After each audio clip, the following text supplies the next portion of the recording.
কোনো মূলধন সরল সুদে 4 বছরে দ্বিগুণ হয়, তাহলে কত বছরে সেটি 4 গুণ হবে? উত্তর: ধরি প্রাথমিক মূলধনের পরিমাণ ইকুয়াল টু এক্স টাকা, তাহলে 4 বছর পর মূলধনের পরিমাণ ইকুয়াল টু দ্বিগুণ হবে, এক্স ইন্টু 2 টাকা ইকুয়াল টু 2x টাকা। এবার আমরা জানি সরল সুদের ফর্মুলা জানি আমরা কি, সুদ ইজ ইকুয়াল টু আসল ইন্টু সুদের হার ইন্টু সময় বাই 100। এখানে সুদের পরিমাণ কত? সুদের পরিমাণ হচ্ছে টোটাল টাকা মাইনাস আসল। এখানে 4 বছর পর টোটাল টাকা 2x মাইনাস আসল হলো x, তাহলে 2x মাইনাস এক্স আমরা সুদ পেয়ে যাব। আসল কত? আসল এখানে x টাকা।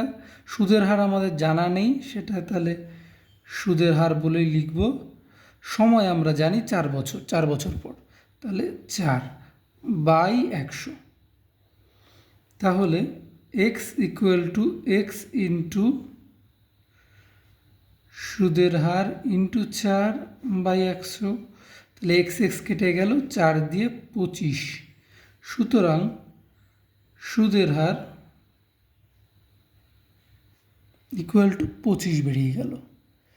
এর পরবর্তী ক্ষেত্রে আমাদের জানতে চেয়েছে যে এই 25% সুদের হার আমরা পেয়ে গেলাম।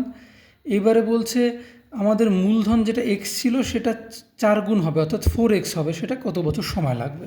তাহলে সেটা বের করে ফেলি।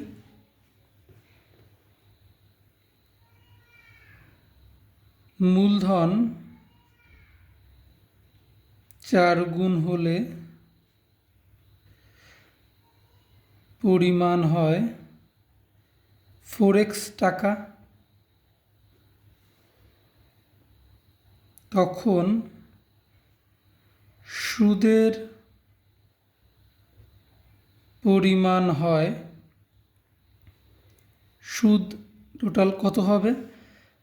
অ্যাকচুয়ালি যে টাকাটা হয়েছে সুদ আসল মানে 4x মাইনাস আসল, আসল আমাদের x ছিল মানে হচ্ছে 3x টাকা। আর সময় আমরা জানি না, সুদের হার আমরা জানি 25%, যেটা একটু আগেই আমরা পেয়েছি। তাহলে আবার আমরা ফর্মুলায় পুট করব, সুদ ইজ ইকুয়াল টু আসল ইন্টু সুদের হার ইন্টু সময় বাই 100। তাহলে এক্ষেত্রে সুদ কত আছে? 3x টাকা, 4 গুণ হলে সুদ 3x, আর আসল আমরা জানি x, সুদের হার আমরা জানি 25, সময়টা আমরা জানি না, এটাই বের করতে হবে বাই 100। তাহলে x কেটে গেল, 4 দিয়ে 25 হলে 4, 4 25 সঙ্গে 100, 3 4 12, সুতরাং সময় বেরিয়ে গেল 12। তাহলে আমরা বলতে পারি 12 বছরে মূলধন